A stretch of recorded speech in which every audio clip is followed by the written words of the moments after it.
Omuzannyo gw'emisinde gwe gumu ku mizannyo emitono ennyo egyatandikirawo ng'emizannyo gya Summer Olympics gitandika mu mwaka gwa 1896. Mu misinde mulimu embiro ez'akafubutuko, ez'okwetoloola ekisaawe, ne mubaamu ez'okudduka nga babuuka obusenge, n'ez'okwetoloola ebyalo ezimanyiddwa nga marathon. Guno gwe gumu ku mizannyo Uganda gye yakozemu obulungi era nga yakawangula emiddaali 3 okuli egya zzaabu 2 n'ogw'ekikomo 1. Era nga Uganda yakakyikirirwa abaddusi 9 bukya mizannyo gino gitandika mu mwaka gwa 1896. Era nga Kubano abaddusi 3 bokka be bawangulidde Uganda emiddaali okuli John Akibwa, Davis Kamoga ne Stephen Kiprotich. Eggwanga lya Amerika na wano lye likyasinze okuwangula emiddaali emingi era nga giri emiddaali 797 okuli egya zzaabu 334, feza 259 n'egy'ekikomo 204.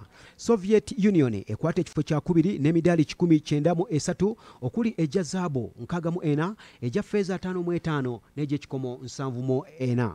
Bungereza ekwata ekifo kya 3 n'emiddaali 25 okuli egya zzaabu 55, egya feza 80 n'egy'ekikomo 7. Finland eri mu kifo kya 4 n'emiddaali 114, egya zzaabu erina 48, egya feza 36 n'egy'ekikomo 30.